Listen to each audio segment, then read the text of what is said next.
What is going on YouTube? It's your boy Julien Stoutt. You know what I do. I'm not even going to get into it. We're about to take off and class is in session.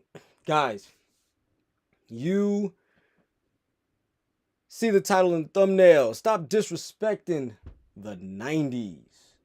And here's the reason why I'm saying that. Because right now, this whole we're done with the 90s. As you can see, Michael Jordan is the picture in the thumbnail. This whole thing about the GOAT debate and things of that nature. Now, I'm going to start this off as I'm going to ask y'all a question. The question goes like this. Depending on how old you were, would you allow the opinions of people who did not see history in the making try to tell you about history? So for instance, for my millennials out there, for the people who are old enough to have remembered 9/11, are you going to let some junior high school kid tell you about 9/11 when you were right there in New York City? Or you were watching live on television? Are you going to let somebody who wasn't even born to watch the majority of a time tell you exactly how good a player was in that time when they weren't born? They didn't watch. They didn't see. Are you going to let somebody dictate to you on how good somebody is, even though you know if not for someone else, that person wouldn't have came to the level of greatness that they themselves have enjoyed? Well, here lies the number one question, right? Now I must be fair. Context matters, right? people who just solely make the ring argument that Jordan has 6 rings, LeBron has 4. I'm going to be fair and say that's not exactly fair, because you have to look at the whole history of things. So when you look at the history of things, what you have to do is you have to realize that Michael Jordan has made the playoffs 13 times out of 15 in his career. Whereas LeBron James has made it 15 out of 19 times in his career so far, right? Made it to the playoffs, which means they have similar instances of not making the playoffs. Michael Jordan has sweeps, meaning he's been swept. LeBron James has been swept. Now, I had this conversation with my cousins last week, and the conversation that I had with him was a fairly good one. No disrespect, no real shade throwing, right? And to be fair to you, I'm going to keep it real with you. Right now, as we speak, I have LeBron James's shoes on my feet. No cap, I'm not lying. I have LeBron James's shoes on my feet right now. Do I have a whole host of Jordans in my collection too? Yes, I do. However, and in all fairness to LeBron, as far as sneakers is concerned, I've owned exactly 4 pairs of LeBron James sneakers. I would probably own 5 if I actually took action on a pair of sneakers that I wanted to buy, but I actually declined on buying it because I was miscalculating funds at the time. But that's beside the point. The point is, I have LeBron James sneakers. I have Michael Jordan sneakers. And it's not in representation of who's greater, is whose sneakers I own more of. That's not the case. But what I will argue is, I was alive for the whole thing. I was alive for every great that is playing basketball from Magic Johnson on down. Kareem was late in his career, so I didn't see him in the 70s do his thing. I really didn't even see him in the early 80s do his thing. It was really closer to the late 80s, early 90s. Well, late 80s, because he retired in 1988. Did I actually get to see Kareem Abdul-Jabbar actually play the game of basketball? Heard about the skyhook, saw the skyhook in action. It was unguardable. Except we have footage of Wilt Chamberlain blocking the skyhook. All right? Which lends the question of, what about all these records Wilt Chamberlain has? What about all the rings that Robert Horry and Bill Russell have? John Havlicek have. All those rings. What about those? Right? And what you have to understand is that before the NBA-ABA merger, the NBA really only had 10 to 12 teams that were playing against each other. So let's think about it this way. There's a 12 to 15 man squad in the NBA. And the NBA has 12 teams, right? Let's say it's at 15. Let's say you have a 15-man squad. There's 12 teams. That's 174 players in the world that get to play the game of basketball against each other. And how many of those 174 are actually legitimately playing game after game after game after game? Let's say it's about 8, maybe 9.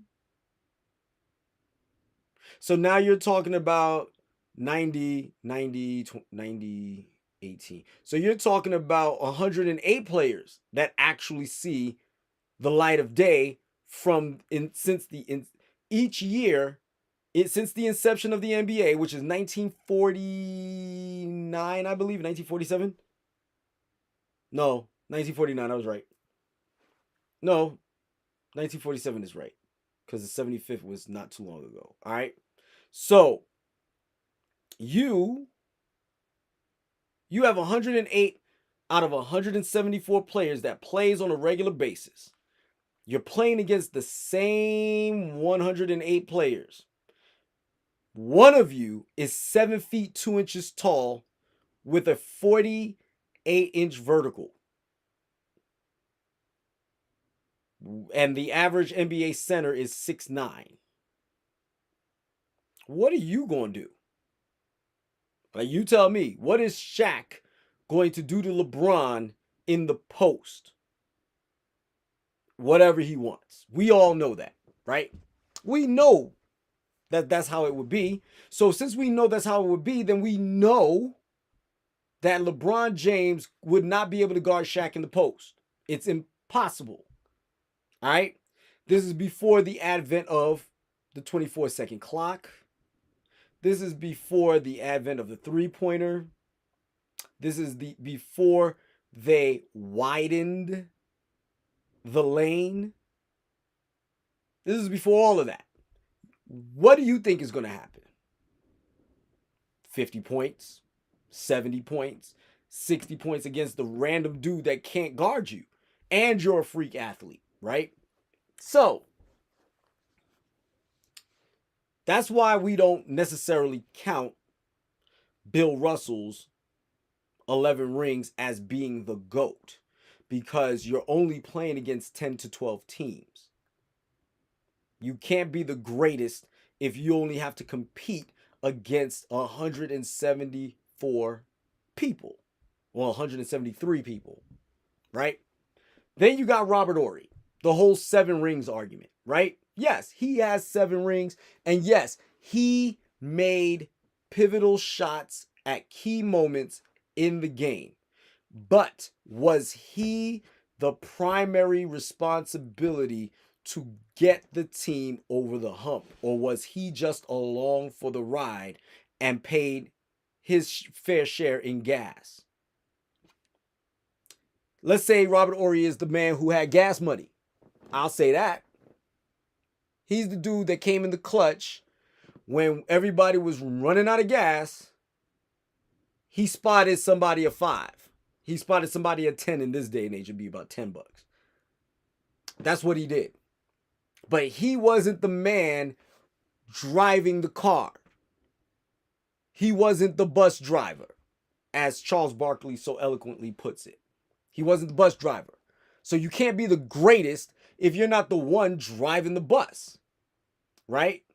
So for instance, when you're measuring people, you're measuring the Allen Iversons, the Isaiah Thomases, the Kevin Durant's, the LeBron James, the Michael Jordans, the Shaquille O'Neals, the Kobe Bryant's, the Paul Pierces, the Kevin Garnett's, the Ray Allens,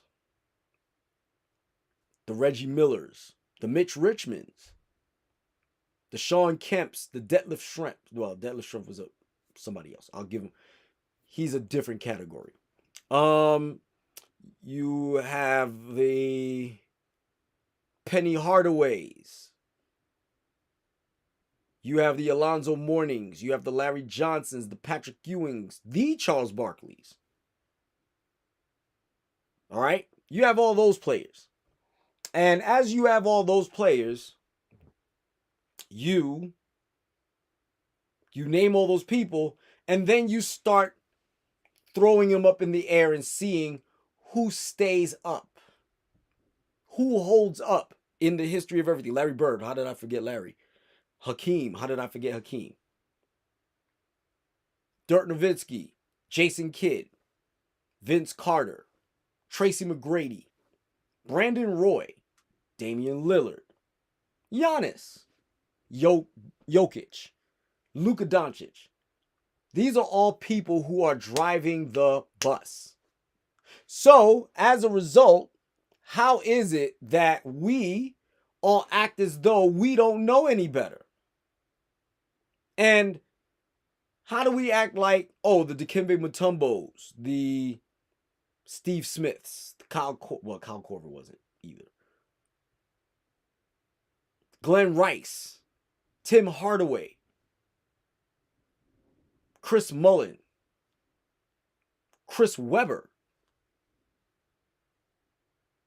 Peja Stojakovic. These are all great players at one point in time. Did they start to take a back seat towards the end? Did they stop driving the bus later on in their career because they're tired? They want to go to sleep. They want to take a nap. So that way, at some point in time, they could get back in the driver's seat and drive again. There's no doubt about that. But the point is, these were all bus drivers. These were all the guys who drove the bus. What? Russell Westbrook, James Harden, Kawhi Leonard, Tim Duncan, Kareem, Magic,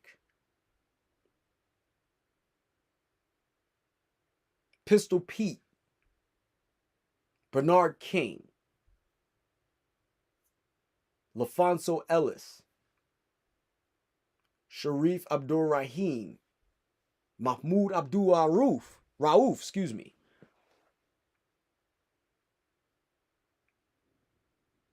Kyrie Irving. These are all people who got on a bus, sat in the driver's seat, and drove a little bit. Okay? Now, this whole thing about winning and Michael Jordan winning a one without Pippen, that's absolutely true. He even tells you. He tells you that with every fiber of his being anytime anybody's willing to ask. Even despite the beef and the eventual fracturing of the relationship of Michael Jordan and Scottie Pippen. Let me tell you, even now, if you ask him, he will tell you, despite how I feel about him right now, he is, without him, there would be no 6 rings. Just like without the other 4 Hall of Famers that Larry Bird had, Larry Bird wouldn't be Larry Legend. Or neither would Magic without the 4 Hall of Famers he had. LeBron James wouldn't be anything without Kyrie Irving or Ray Allen. Prove me wrong.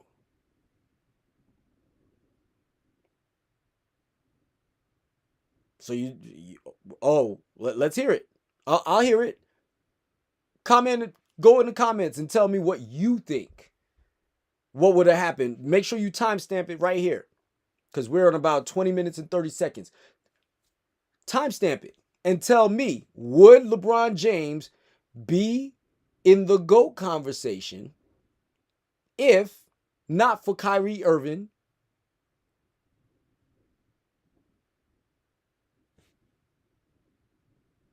and Ray Allen?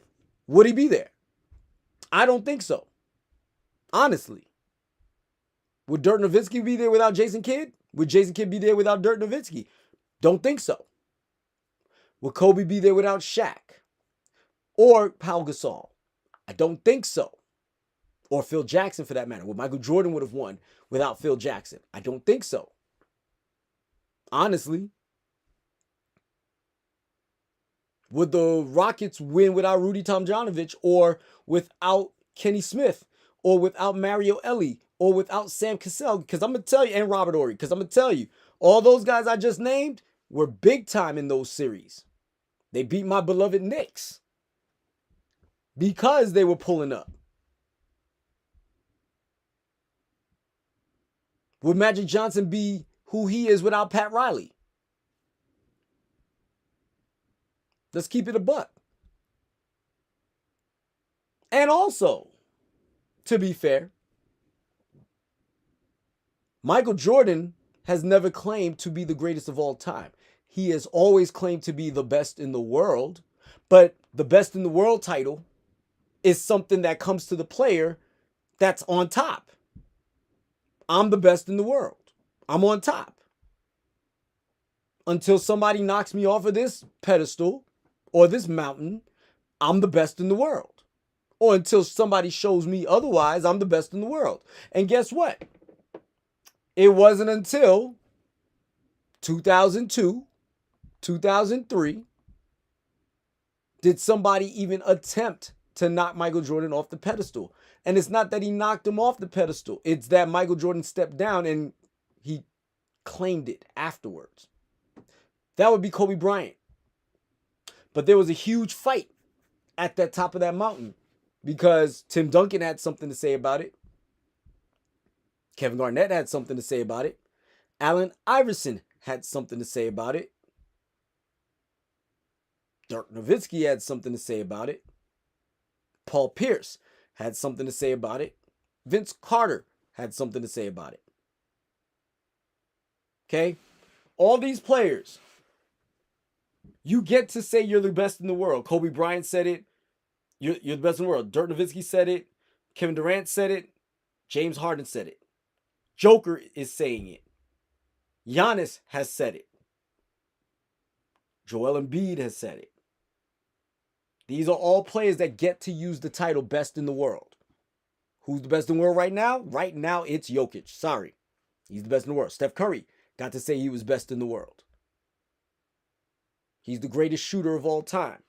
And that's the other thing I want to bring out here. As far as being older and wanting to hold on to the nostalgia that is Jordan, I'm going to call BS on that. And I'm going to tell you why.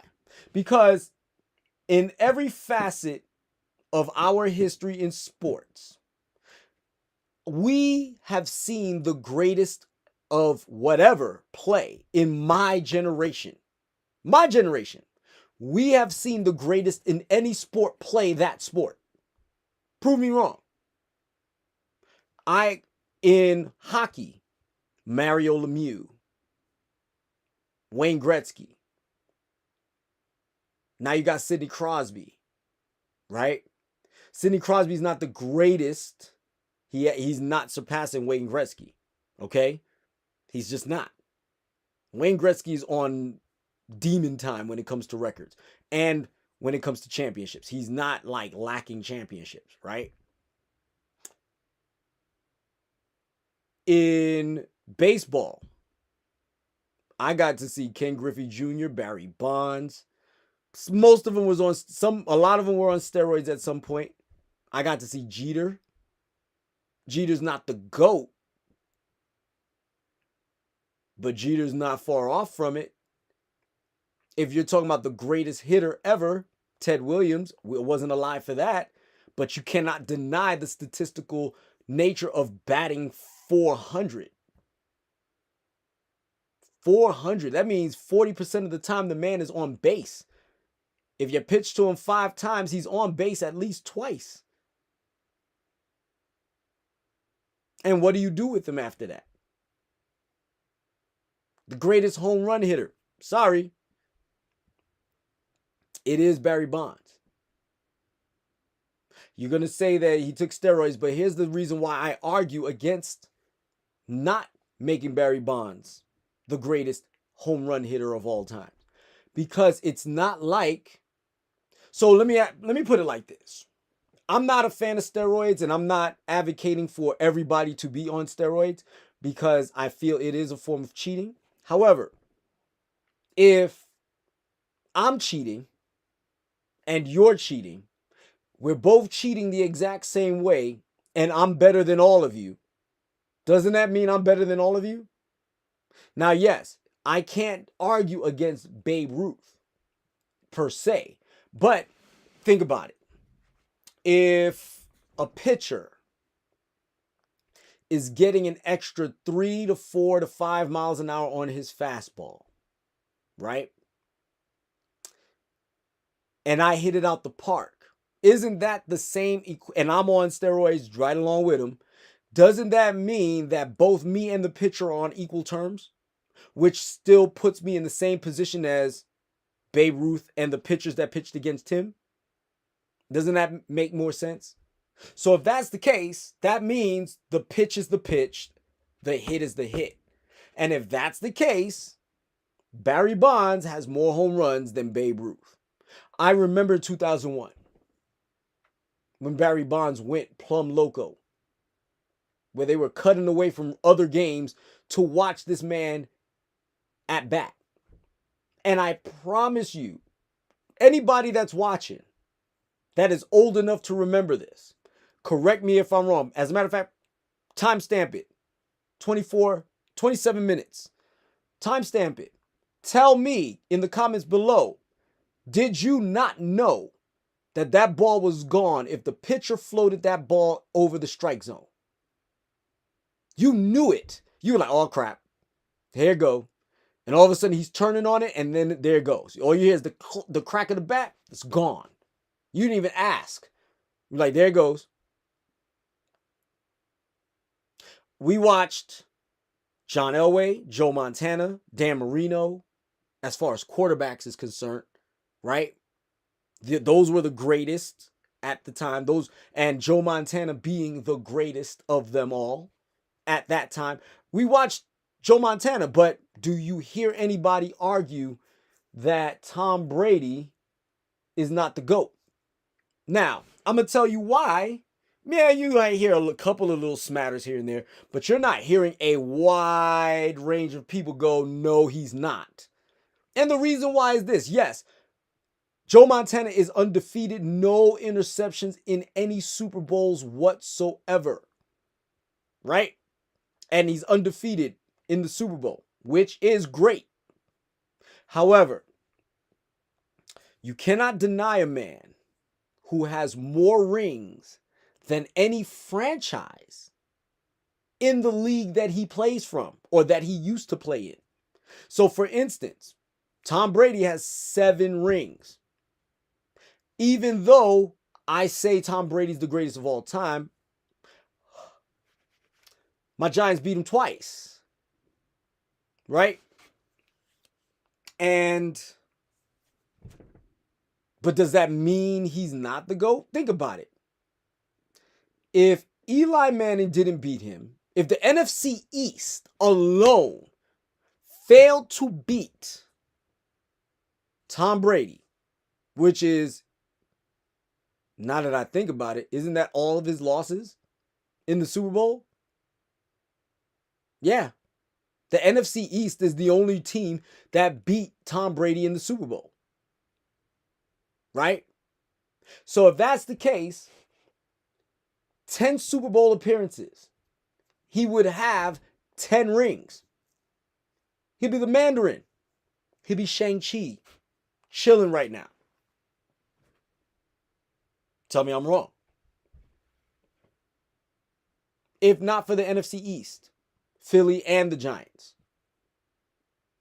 Who else has beat him in the Super Bowl? Nobody. Okay? 7 rings. It's got to be the GOAT, at least in terms of quarterbacks. The GOAT, the actual GOAT, is Jerry Rice. And it's not even close. Okay? Let's keep it a buck. Who's the greatest running back? So to prove the theory that rings are not the ultimate, who's the greatest running back? The greatest running back to me is Barry Sanders. Not because of what he did. Hold on one second, I'm sorry.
Hold on, right? Real quick.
Okay.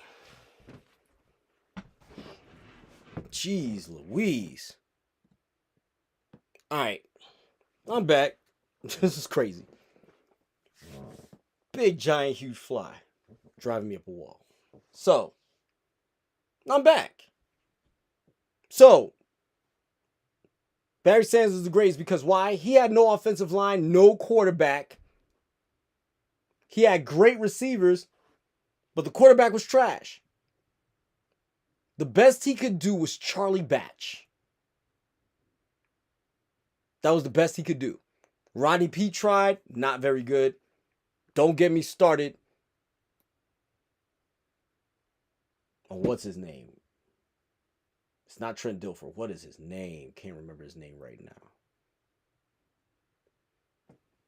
My Detroit people, give me the quarterback. If you could drop it in the chat or if you could comment below in the timestamp it. Scott Mitchell. There it goes. Never mind, I got it. Scott Mitchell. Trash. Trash. Couldn't throw himself out of a wet paper bag. Especially when he had Herman Moore, Brett Perryman. No, he didn't have Brett Perryman. He had a great tight end. Who did he have? He had 2 receivers and a great tight end. And couldn't do anything with him. Okay? However, here's the deal. This smear campaign on we're done with the 90s, it's got to stop. It really does. So I'm going to share my screen with you. Let's get to the point here. 10 best NBA players that Michael Jordan beat in the NBA Finals. That's just not it. That's not all of it. But Dan Marley. Y'all gonna say, oh, Dan Marley was like a plumber or something. First of all, let's keep it real. By no means are we going to classify Dan Marley as a superstar of the 90s. He was not. What he was, however, was one of the best defenders in basketball and a prototypical 3-and-D wing. So this whole notion of 3-and-D, guess what? He was one of the prototypes. So when y'all are done with the 90s, if it wasn't for him, you wouldn't have a 3-and-D. Craig Elo was not in the finals, but Craig Elo was a great defender whose main job was to slow down the opponent's best player. Marley was athletic, strong, and hands as quick as anybody in the NBA. Facts. Marley was a master disruptor and was about as cool, calm, and collected as it gets with quick hands and feet that you would ask any premier defender. Ask of any premier defender. When Marley and the Suns faced off against Jordan in 93, not even Marley could do anything to slow him down. As a matter of fact, the man is recorded yelling for help every time Jordan touched the ball in the finals. Anybody who remembers, tell me I'm lying. Tell me I'm lying. Literally can hear him audibly calling for help. And constantly was abused. The task of defending Michael Jordan fell upon the duo of Marley and point guard Kevin Johnson. They did all they could to try and contain his airness, but ultimately Jordan had the last laugh. Jordan would obliterate the Suns in 6 games with averages of 41 points per game, 8 rebounds, 6.3 assists. So when y'all talk about, oh, LeBron did this and LeBron did that, well, look at this. And 1.7 steals per game. He shot 50% from the field for the series, 40% from the 3-point range. Yeah, y'all can turn around and talk about y'all how it moved in a little bit by an inch or two. Okay?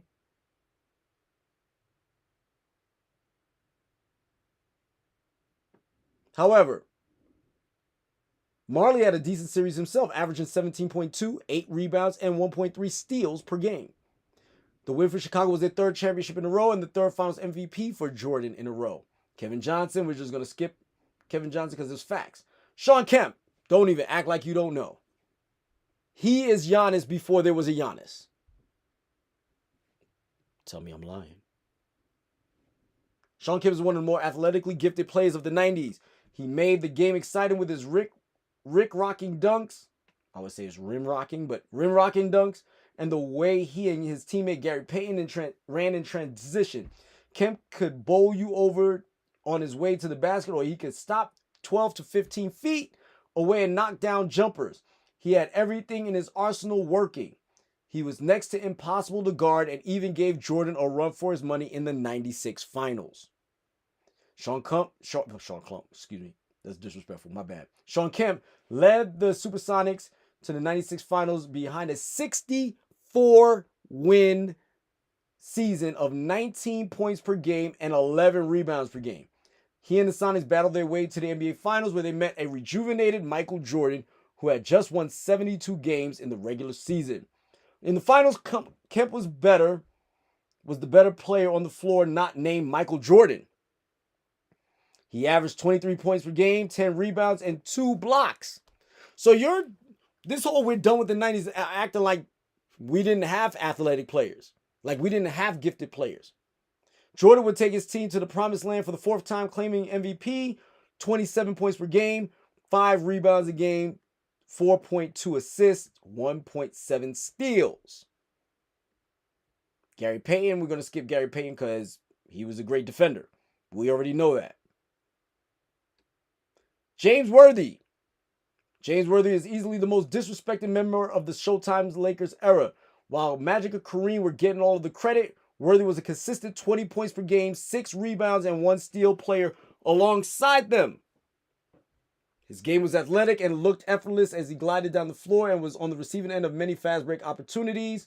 During the 80s and 90s, Worthy won a title with Michael Jordan at the University of North Carolina, so they were teammates, just so you know.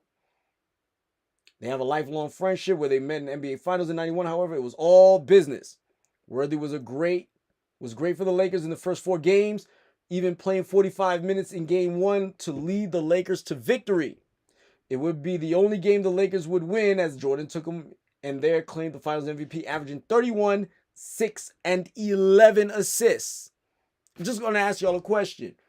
This whole notion that Michael Jordan couldn't pass. How does Michael Jordan pass? How does Michael Jordan can't pass if he is averaging 11 assists in 5 games? 2.8 steals a game in 5. Not a 4-game sweep, 5. Worthy performed exceptionally averaging 19 points per game, but missed game 5 with an injury he sustained in game 4. Without Worthy on the floor, the Bulls cruised to their first championship, and the legacy of Michael Jordan had only begun to be written. Clyde Drexler. Oh, we're going to talk about we're going to act like he was a bum, right? Clyde Drexler is another high-flying athletic scorer of the 1990s who was denied by Michael Jordan in the 1992 finals. Drexler was a relentless scorer from all 3 levels and one of the best offensive rebounders at the position as well. If there was an errant shot, you would be guaranteed to see the blur of Drexler's jersey crashing the offensive boards. He was a non-stop workhorse who accumulated his points off of the fast breaks and cuts without the ball. Clyde was so great, many questioned if he was the better player than Jordan heading into the 92 finals. Jordan took it personally. By the way, they were in the Western Conference finals for 3 of the last 4 prior to since 1992 and before. And Jordan did take it personally because everybody was arguing about how Drexler was a better 3-point shooter than Jordan. I remember the arguments. My homie standing in the hallway of the school of James Monroe High School arguing about who was going to take it. And Michael Jordan not letting me down and displaying his greatness at the 3-point range. Even what you now know as the shrug. Drexler himself had a great series, averaging 24, 7 rebounds, and 5 assists, 1.3 steals on 40% shooting. But Jordan had an even better one as Bulls defended their championship successfully. Jordan had 35, 4 rebounds, and 6 assists on 52% shooting. No one ever questioned if Drexler was on Jordan's level again. Shut him down. Wiped him off the mat. John Stockton, greatest steals magnet ever. One of the greatest point guards in the history of the game. He is. Sorry, he's a great defender, and he knew who to pass the ball to when he needed to pass the ball. Went to the finals twice, lost to Jordan twice. Stockton was not asked to score, but his job was to be the playmaker and facilitator he had built his Hall of Fame career off of being. Between both finals, Stockton averaged 12 points per game, 8.8 assists, and 2 steals per game in the 12 games. Jordan torched the Jazz in back-to-back finals, flu game, the shot, no push-off. Jordan averaged 32 in the 97 finals and 33 in 98. Charles Barkley.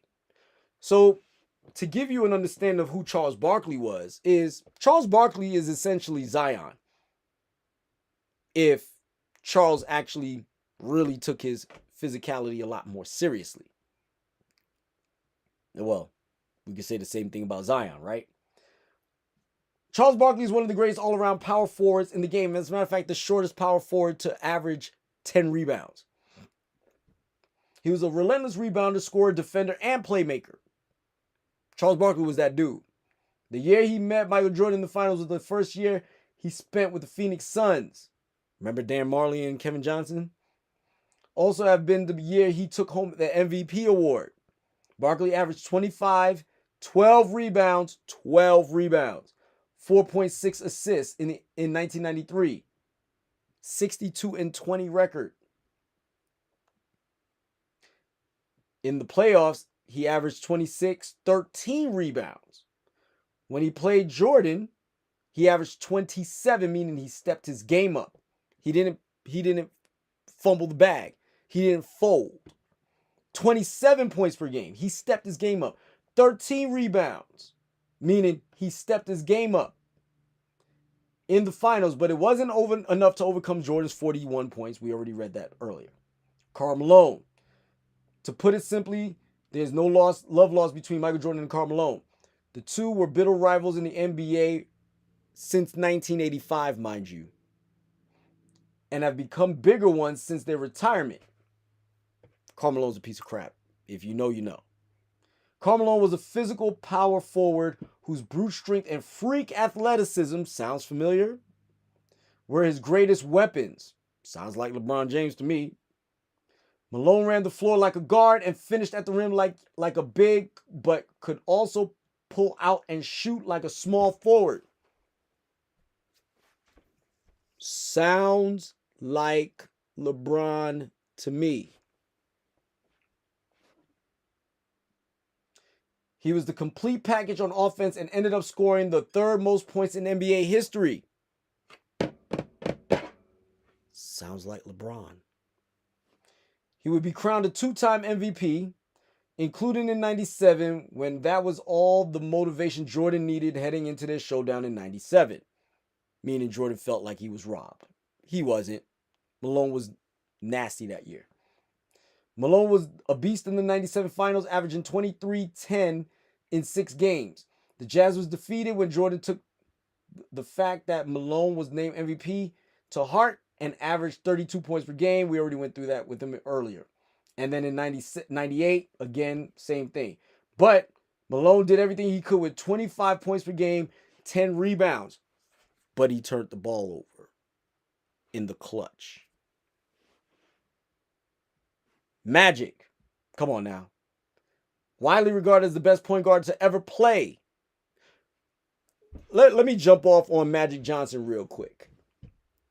Magic Johnson was so nice that he could break your neck, not dribbling, but passing. Okay? I have yet to see, well, I've seen a few. Jason Williams, Jason Kidd. But I haven't seen somebody literally break your neck. LeBron did it once where it was great. It was really great. Where he faked this way, everybody ran to the three-point line and he just no look tossed it to the man. That was nice. That was nice. And just so you know, so you can hear that I am not a complete LeBron hater. I'm not even a hater of LeBron. I actually like LeBron. I actually like him. But what I don't like about you new generation fans is that y'all want credit when you haven't earned it. Case in point, again, who is the greatest shooter of all time? You don't hear anybody from Generation X and beyond say anybody but Steph Curry. Why? Because you ain't never seen anybody shoot like that. And you ain't never seen anybody make that many threes ever in your life. When he hit 400 threes, it was dizzying. It was dizzying. As a matter of fact, when he was hitting those threes like that, you would literally be begging somebody to guard him. And then you see somebody guard him, and then he'll go off the pick and roll and pull up, still hit it. You foul him, he still hits it. You don't guard him when he crosses half court, pulls up, runs back the other way, not looking, still hits it. You put 3 men on him, he shakes him, pulls up, hits it. Chris Paul, anyone? So we recognize greatness when we see it. We have seen the greats of the past and the people who surpassed them in other sports. And we have acknowledged those people as GOATs. Why would we not give it up to LeBron James if he were, in fact, GOAT in our eyes? We would give it up to him. We definitely would. But I got some conversations for y'all when we're done. Because this is as real as it could get. Widely regarded as the best point guard to ever play the game. Nobody's passed Magic in point guard. Greatest point guard. I don't hear nobody arguing for Kyrie Irving. I don't hear nobody arguing for Steph Curry yet. Like fully. Deep from the chest. Shoot, even Michael Jordan doesn't even allow that to be. And Michael Jordan doesn't claim GOAT for himself, but he has claimed greatest of all time point guard for Magic Johnson. Keep that in mind. Magic Johnson is hands down the best player that Michael Jordan ever defeated in the NBA Finals. Magic is the best player I've ever seen run a fast break offense and lead a team as a traditional point guard would. I'm telling you, break your neck. Hey, yee, he. I mean, all kinds of stuff. His main responsibility is to play to his strengths and control the pace of the game as only Magic knew how. In the 91 finals, however, the torch would officially be passed from Magic to Mike. The matchup of Magic Johnson and Michael Jordan in the 91 finals is all anyone could talk about at the time. It was bonkers. You got to think. Magic had been to 6 NBA finals. 6. More than 6. 9. Correction. He had been to 9 NBA finals at that point. The best player of the 90s is going up against Magic, who many consider to be the best they had ever seen up until that point.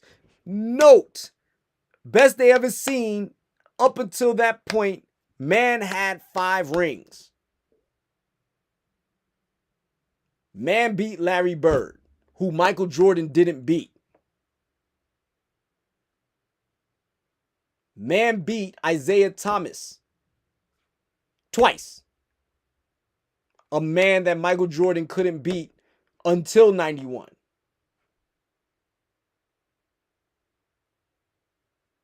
Okay? 6'9", runs the floor like a monster, breaks your neck with passes, has more triple doubles than you had ever seen prior to Oscar Robertson. Okay?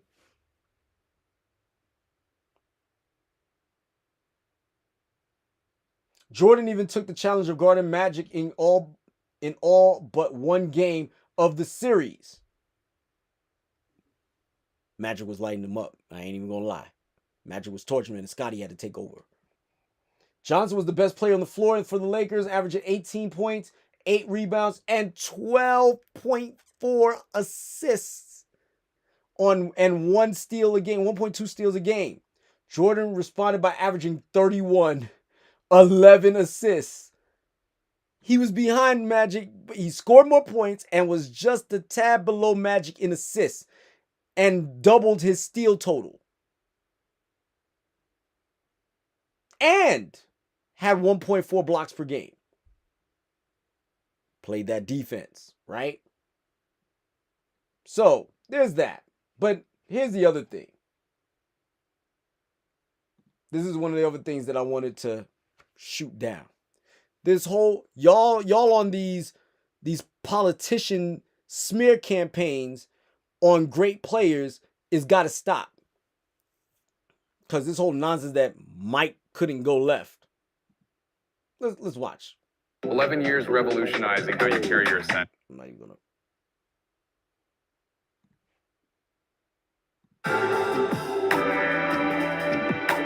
Shout out to Marion Gates, the Phenomenal Fitness channel. What's good, y'all? Marion Gates, also known as Phenomenon. If you're new to the channel, subscribe, hit that notification bell, comment, like, and if you really enjoy my content, share it. So let's start looking. It's a double entendre. Total. I'll break it down in this video. Y'all enjoy. So you see the title of the video. It's a double entendre. Total bull. Left hand. And that's what this right. hashtag we done with the 90s is. So let's listen. Finish with his left. And got fouled. Dribble, cross, finish with his left. Michael with the left hand. Cross. Once again, let's watch. Left, finish with his left. He's finishing with the left. Troll with the left, finish with the left. Finish with the left. See, I think what you guys do is y'all get things misconstrued. You think that a great ball handler is somebody that dribbles the air out the ball. When fundamentally, you're supposed to get to the basket in as few dribbles as possible. The whole point of being good with your handle is getting to your spot or creating for others. We don't see LeBron James with the best dribble package of all time, but he's able to what? Create for others and get to the basket. So now, let's point that out. And what he just said is actually fact. LeBron James don't have the best handles. He don't. But what does he do?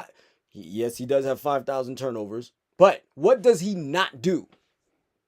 He's not Steph Curry shimmying and crisscrossing and Luka Doncic dribbling and Kyrie Irving dribbling. He's not doing all of that. He does what he does, either gets to his spot or makes the defense collapse, either kicks it out or scores. Right? Michael Jordan wasn't shimmying on everybody, but he would shake you. He would lose you. We have the footage prove that he would lose you. As a matter of fact, later on in the video, I'm going to show you another one where some of y'all like to forget. But anyway, Well, Jordan was a better ball handler than LeBron. Yes. And he could finish with both hands, as you can see. Both hands. Fundamentally sound. His dribble was tight. He didn't need those fancy moves. Although he could do spins, he could do what was necessary. Go behind the back. But you're not gonna see him dribble 1,000 times and then go get a shot, dribble out the shot clock. Because I know that's what y'all used to. Y'all like them ball dominant players. Y'all probably look up to James Harden and Russell Westbrook and Luka Doncic and left. a lot of these ball dominant players. But that's not winning basketball. Finished right. One, and it's not. Cross to the left. Fundamentals. And Luka Doncic, I really don't. He can get to the basket. Spin. That's the whole point. The whole point of ball handling is to get to the basket and to create your own shot or shot for others. Now let's answer this question, fanboys, casual fans. Was Jordan able to get his shot? Was he able to get to his spot? Was he able to create for others? Left. Anybody with a brain, anybody that actually watched Michael play would answer that question honestly and say yes. He was able to get to wherever spot he needed to and complete his shot. This ain't even his passing highlights. This is him scoring. Look, boom. Drove with the what hand? Drove with the left. Boom. Drive with the left. Boom. He finished with the left right there. Yup. Drove with the left. Finished with the right. Left. Drove with the left. Boom. Left. Once again, here he goes.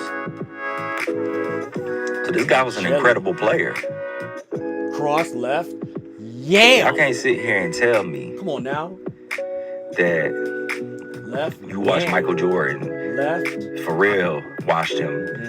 And didn't just find highlights, but actually watched Michael Jordan and didn't know he could finish with his left. Like, look how beautiful it is. It don't like he's struggling like, oh my goodness, how did I get that off? No, he clearly is in control. Look at how controlled he is finishing with the left. In control, finish with the left. In control, finish with the left. Like, you guys don't, whoever said this don't know what they're talking about. Y'all need to go revoke his basketball card. And tell him I sent you. You can say Phenomenon sent you. You can say Phenomenal Fitness sent you. You can say Marion Gates sent you. Use my government name. I don't care. Just let them know I sent you. Send them this video and say, what in the world were you talking about? The disrespect and the fact that you straight up lied. You guys are so if y'all care so much about the truth. Like y'all pretend to, some of you fanboys, y'all sit there and y'all care about the truth and evidence. Okay, so what's the evidence? And we're showing you the evidence to the contrary that he actually finishes with the left. With his incredibly. back turned. Not, that was, how did I get that in there? No. Truly, he has worked on that skill and perfected it. Left. And it looks amazing, incredible. He is one of the best of all time. I would say the only person that I would put over him is Kyrie Irving. And then next to it. I would agree. Kyrie Irving, when it comes to finishing with both hands. Michael Jordan is a complete package. That's why this video is also called Total Bull. The fact that y'all sit there and try to lie, and I'm not talking about, you know who I'm talking to. The fact that you try to sit up there and lie and come up with this hashtag by showing low lights, you should be ashamed of yourself. Like, flat out lied. Lied. Yo, we've been watching film since when?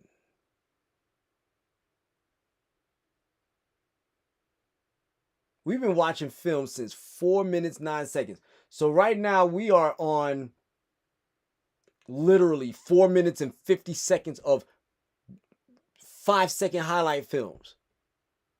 And it's all him going left or finishing left.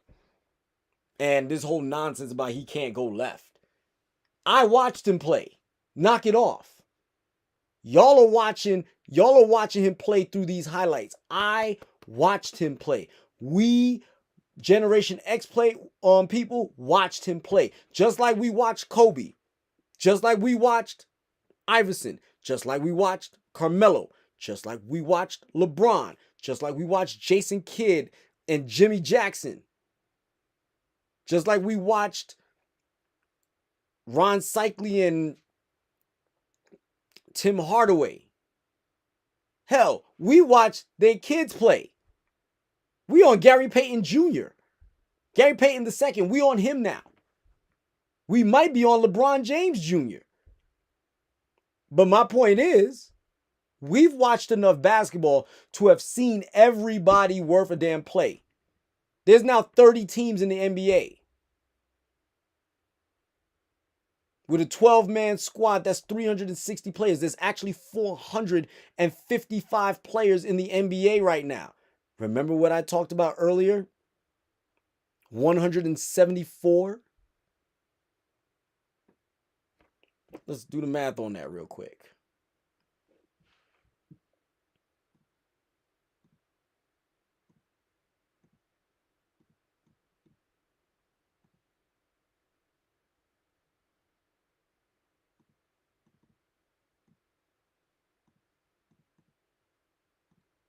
That's 2.5 times more players in the NBA now than back then. I have 2.5 times more competition. Does it mean that some of it gets watered down a little bit? Yes, we are not going to pretend like we don't, like there's not more trash players, but that means there's more great players too. And Michael Jordan had to go through the gauntlet in the East in order to even play the West, and the West was still a problem. So it's not like Michael Jordan was some dude that just played 10 teams and had to get through 10 of the best players to ever play basketball. That's the other part. But again, and we're still going on the footage. 4 minutes and 50 seconds. Like, at least if you're going to say something, make it truthful. And don't go at the greatest player of all time. Because even those that are fans of LeBron would tell you how great Jordan was. He's not going to call him the greatest player of all time and be saying he's chasing the ghost of Chicago if he was weak sauce. Here's a guy clearly incredible and knows how to play the game of ball. He is the total bull. He was a Chicago Bull, and he was the total package. Look at that layup. He represented that team. He was a Chicago Bull. Look at this. And he was the total package. That. And he represented that team well. well. Me this dude wasn't him? The way Bulls are, ready to charge, ready to finish, the aggression. Boom. Fundamentally sound. The most famous left-hand anybody that knows basketball will tell you Jordan was one of the best finishers of all time. Look at him dunking with the left. Dunking with the left. You know how hard that is? To be able to dunk with both of your hands? That takes incredible skill and work ethic. So like I said, whoever agrees with this hashtag or sitting here perpetuating this garbage, this lie, their basketball card needs to be revoked immediately. Don't take nothing. Oh, don't forget the bang on Ewing. Again, Knick fan. The bang on Ewing when he lost Starks in Oakley. Where was he going? To his left. Banged with his right, but he went to his left. Let's go. They say serious because they're clearly have an agenda, and that's a lie to you. Mm-hmm. As much as I look at this. May not be a fan of LeBron, I'm not gonna sit there and tell you this dude is total garbage. That'd be a lie. Yes. So let's go ahead and finish. Okay, so let's look at this. So, like he said, are we sitting there? If you are out here talking about LeBron as though he's complete trash, you're being disingenuous. I know people that are making a legit argument that he's not the best of his era. That might go to Steph Curry. But technically, he's got a long era. He's crossed over between Kobe, him. So he had Kobe, himself, Steph, in that order. So right now, to me, this era belongs to Steph. From 2016, from 2015, the era belongs to Steph. Did LeBron get one? Yes. from Steph. Yes, he absolutely did. And did they go get Kevin Durant? Yes. Weak move. It was. I'm right there with Stephen A. Smith. This is one of the weakest moves in all of the history of sports. Didn't even want to watch basketball. Didn't even bother to watch basketball. What was the point? You knew who was winning. Only injury made it intriguing. Ow, I hurt my ankle. That's the only thing that made it intriguing. And if anybody in Toronto or anybody else thinks that Kawhi Leonard was beating the Golden State Warriors if Kevin Durant was healthy, hell, if Klay Thompson was healthy, y'all need to stop. Y'all need to stop smoking whatever it is that you're smoking, because it wasn't happening. So here's Jordan's isolation tendencies. Jordan's shooting tendencies and effectiveness when making a move off the dribble, either to the right or to the left. Also recorded turnovers in each of these instances, including stolen pass outs, offensive fouls, getting stripped by the defense, or being forced into a jump ball and possession loss. Pull-up jumper, runner, leaner, 292 plays, 35 fouls. Field goal effectiveness of 58% when he's driving right. Turnovers, 14. 358 points, 1.23 points per game. When he attacks the basket, driving right, mind you, 225 plays, 85 fouls. See, that means he drew 85 fouls.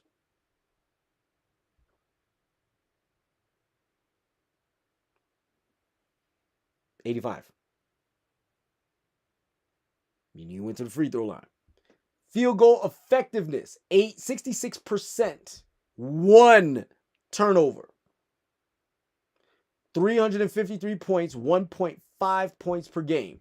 Overall, 557 plays, 120 fouls, 61%. 15 turnovers, 711 points, 1.3 points per game. Now let's look at driving to the left. Attack the basket. No, pull-up jumper. Runner or leaner. 212 plays, 28 fouls, which means he has less fouls going to his left. 55%, meaning he shot just a little bit less. 2 turnovers, meaning he turned over the ball less. 250 points, he scored less points going that way. 1.18 points per game. Attacking the basket to the left. 345 plays, meaning he attacked the basket more going to his left. 109 fouls, meaning he got fouled more going to his left. 66.4%, meaning he was a tad bit, 0.1% less effective going to his left. 34 turnovers as opposed to 1. So did he lose the ball more in his left hand? Yes. But 479 points attacking the basket, meaning he scored more going to his left.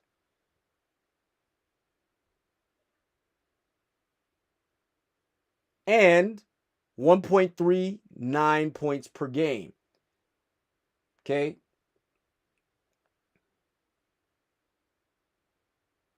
So let's stop the cap. Cooking these boys that want to sit here and lie and say Jordan couldn't go to the left. This is going to kill their whole argument, and it's going to shock. But show them this video. Show them. So let's look. Oh my goodness. So let's look at this again. So when Michael Jordan took a shot anywhere in the mid-range, he essentially averaged 50%. Because these two cancel each other out. So it's like 49% right there. 49%. If he took a 3 anywhere at the top of the key, 45%. Then it started to dwindle around the wing and the corner. Okay? Obviously in here, 50%. And this is 96, 97. 51%. Mid-range on the left side. 48% closer to the basket on the left side compared to 50% on the right side and 49. Oh my goodness. He was just so horrible at going to the left. Once again, debunking the lie. This is the shot charts. I didn't make these up myself. Same thing here. 97, 98. 97, 98, we know his field goal percentage went down because he carried more of the load at an older age. But still, that left was not no major difference. Matter of fact, they were the exact. 3-pointers. 18%, 30%, 23%. This is the year Scottie Pippen hurt his back. Scottie Pippen wasn't playing that much. Jordan was the responsible player on the team. Was mainly responsible on the team. But okay, let's go. Same. The exact. And the other thing that y'all like to throw shade on is Michael Jordan took mad shots. 23 attempts per game on average. Was there times he shot 30 shots? Yes. But on average, 23 to 25 shots a game is what Michael Jordan took. But he still hit 15.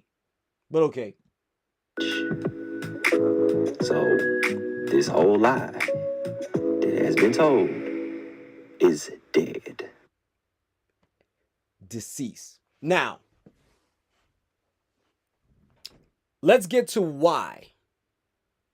Put a 1 in the chat if you want to know why I have Michael Jordan, to me, over LeBron James. Some of you already know, but go ahead and put a 1 in the chat if you want to see me break down why with not necessarily using the 6-0 argument. Put a 1 in the chat.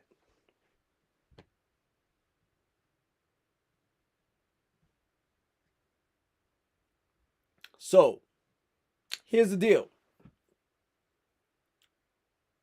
I don't count the majority of LeBron's losses against him because it's not about losing. Everybody's going to lose. Well, they could lose. Joe Montana didn't lose, but he only has 4. Terry Bradshaw lost, but he has 4. But my point is this. Here's the argument. It's not the fact that you lose, it's how you lose. Okay? Michael Jordan lost to Larry Bird and the Boston Celtics, right? Here's a fun fact that you don't know. Outside of his rookie season,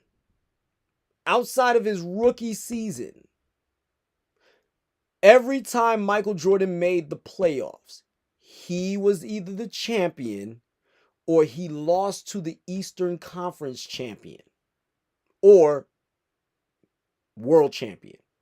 He either lost to the champion or he lost to the team that went to the finals. Okay? Every single time.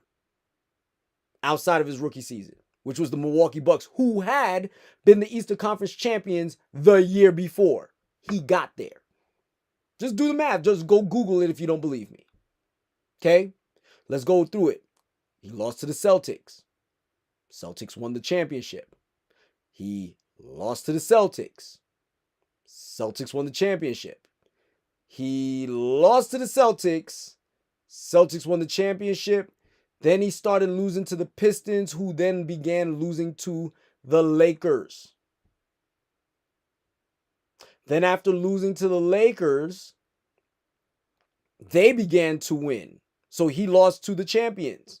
And then after that, he won 3, came back, lost to the Orlando Magic, who was what? The Eastern Conference champions. And then proceeded to become the champions yet again 3 straight times. Yes, you could almost say the same thing for LeBron James. Almost. However, again, I'm not even counting his losses. I don't count his 2007 loss to the San Antonio Spurs because, to be honest with you, he had no business being there. In 2007, had no business being there. but he got there. So I'm not diminishing that, but he had no business being there. But he got swept. Am I counting it against him? No. He tried his best. He played with what he had. He was going to lose. Everybody knew he was going to lose. Right? Then fast forward. 2011. What happened? As a matter of fact, let's go to 2009. He lost to Orlando. Right? Lost to Orlando. And what did he do? He said, I'm out. Well, that's 2010. Excuse me. He said, I'm out. I'm done. Not doing it. Right? Kobe wins his 5th. 2011. What happened? Explain to me what happened. For those of y'all in the chat, write it. Tell me what happened in 2011. Yes, he lost to the Dallas Mavericks. Yes, Kobe, who just won the championship the year before, got swept by that very same Dallas Mavericks team. 100%. Nobody's saying the Dallas Mavericks were trash. Again, even if LeBron James lost, it's not about the fact that he lost because Kobe lost. The problem is how he lost. Averaging 17.8 points per game? Seriously? You let Jason Terry outscore you off the bench? You let Jason Terry call you out, telling you to guard him. He blows by you and lays up or gets fouled on almost every single occasion. You got called out by Jason Terry and JJ Barea. You go back into the footage, go back to the archives, ask your grandpa, ask your pops, who made the big mistake of calling out Jordan in his prime and said, guard me, and tell me that they got the best of him all the time. Michael Jordan can name, I can tell you, Michael Jordan has named the 3 hardest people he has ever guarded. Rod Strickland, Allen Iverson, Damon Stoudemire. All small guards or point guards who had phenomenal handles. And yes, Mike got cooked on defense, but Mike got them back too. But you didn't go talking crazy to Mike. Rod Strickland didn't talk crazy to Mike. Damon Stoudemire didn't talk crazy to Mike. Allen Iverson didn't talk crazy to Mike. And yes, Mike got crossed up. Even Allen Iverson will tell you, if he took 1 split second longer to hit that shot, Mike was blocking it. He recovered quick. Okay? That's loss number 1 that I count. Then fast forward to 2014. 2014, as you well remember, in 2013, Ray Allen pulled the most clutch shot of all time. One of them, at least. One of them. If not for that shot, we'd be talking about LeBron only having 3 rings. Right? And the very next year, from the opening tip-off, San Antonio was saying, we're coming for what's ours and we want Miami to be there when we take it. Their words, not mine. We are coming for what's ours and we want Miami to be there when we take it. There's only one team that could say that they actually wanted the Chicago Bulls after losing to them before. And that was the Utah Jazz. They got their wish. And what did they not get? Their full wish. They didn't win. Because Michael Jordan, being the clutch performer that he is, did it again. They called him out. They wanted him. And he showed up. And he showed out. Scoring 45 points in the last game. To cement his legacy. Right? But I digress. So now let's go ahead and look at the top 75 players of all time. These are all players. I'm going to note the ones Michael Jordan played against. And the reason why Michael Jordan has actually said that he cannot be called the greatest of all time is because he never played against Jerry West. He never played against Bill Russell or Wilt Chamberlain or Oscar Robertson. He said it himself. Because he never played against these guys, he can never say he's the greatest of them. But let's name them. Number 1 on the list is Michael Jordan. They put him number 1. Number 2 is LeBron James. I have no argument there. Number 3, Kareem. No argument there. Number 4, Bill Russell. Only because he's got crazy numbers too. Magic Johnson. Again, no real argument. Number 6, Wilt Chamberlain. No real argument. Number 7, Larry Bird. Played against him. Magic Johnson. Played against him. Kareem. A little bit played against him. Played against him for 4 years.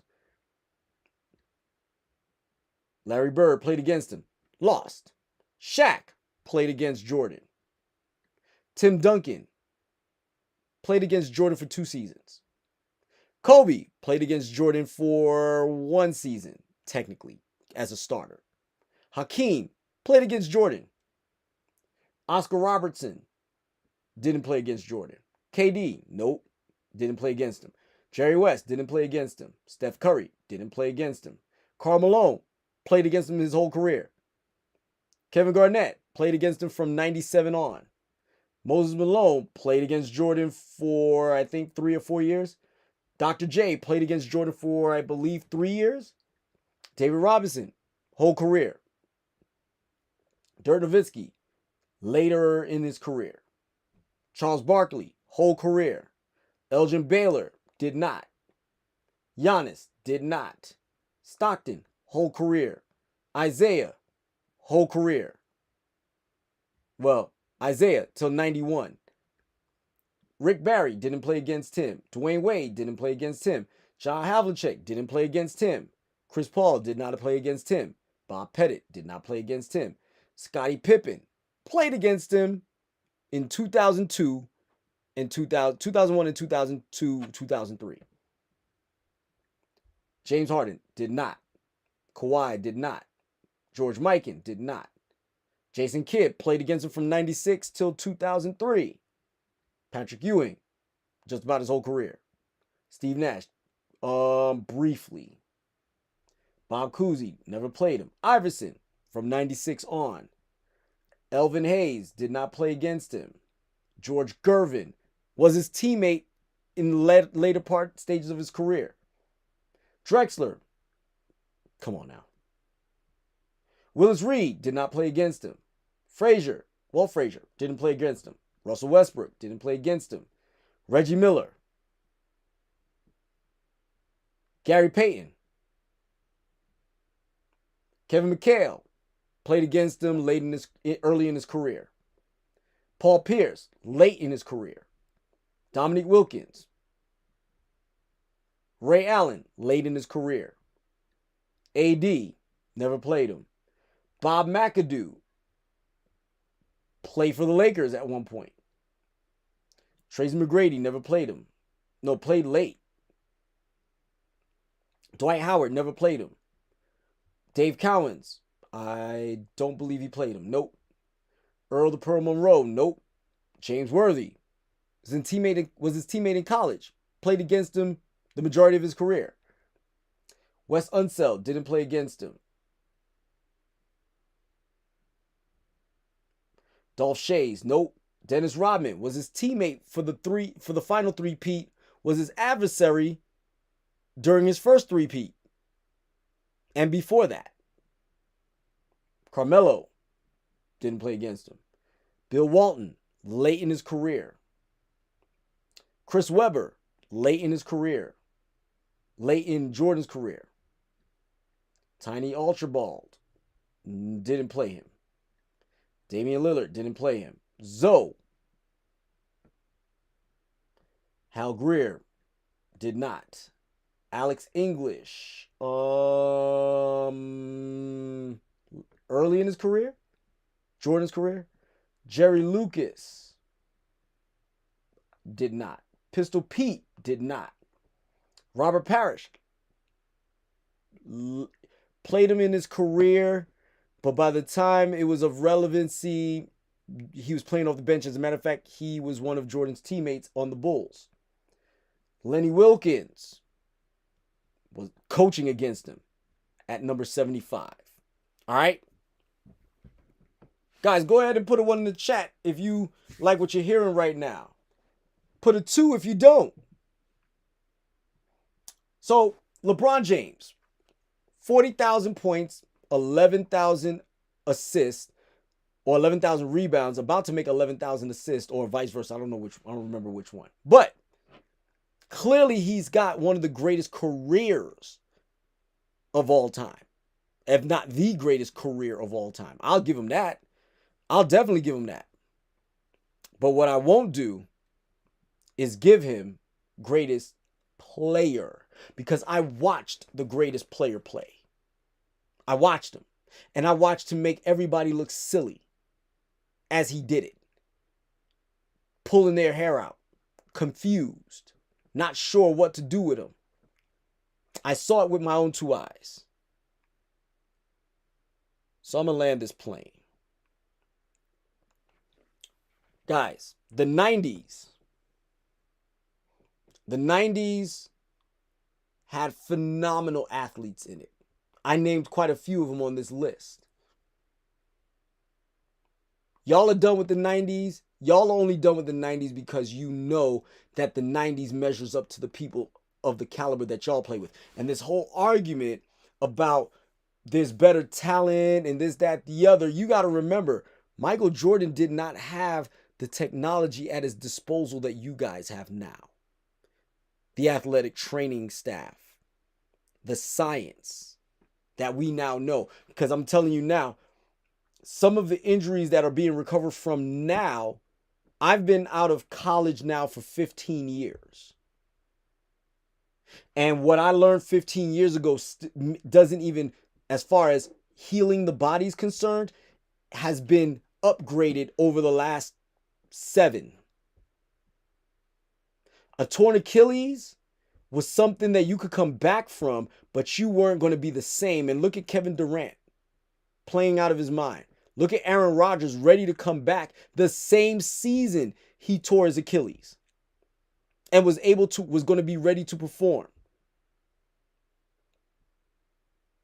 Other players have torn their Achilles and came back. Kobe came back. Wasn't the same players as much, but he wasn't a slouch. And even from the time Kobe tore his Achilles to when Klay Thompson tore his ACL, to when KD tore his Achilles, to when Aaron Rodgers tore his Achilles, is not the same technology. When LeBron hurts himself, Jordan was spending $1 million on his body, I promise you, Michael Jordan was the type of player that didn't sit out. He would rather play through the injury, which is why you saw the 6-point games as a Wizard, the 8-point games as a Wizard, because he was playing on a bum knee that he tore the meniscus on and he refused to sit out. Had Jordan just sat out and took the L that way, he might have been even more nastier the next year after. Had rehab and all of that stuff been as robust as it is now. But I'm not trying to cast any excuses. But like I said, there's 2 reasons why LeBron James cannot be GOAT. And it's called 2011 and 2014. Even if Michael Jordan doesn't consider himself the GOAT, and even if we can't consider him the GOAT, I can definitely tell you he doesn't measure up to Michael Jordan for those very 2 reasons. And those 2 reasons alone. So, guys, I appreciate your time. If you like what you heard or if you enjoyed the conversation that we were having, don't forget to like, subscribe, share, follow me on Facebook, Instagram, and on YouTube. Go ahead and click the subscribe button so that way you can get, and click the all notifications button so you can get every bit of information I put out. Have a nice day. Be the best you. I'm going to go have me some Chinese food and some ice cream. I deserve it. Been a long day. Peace. Class is Stoutt.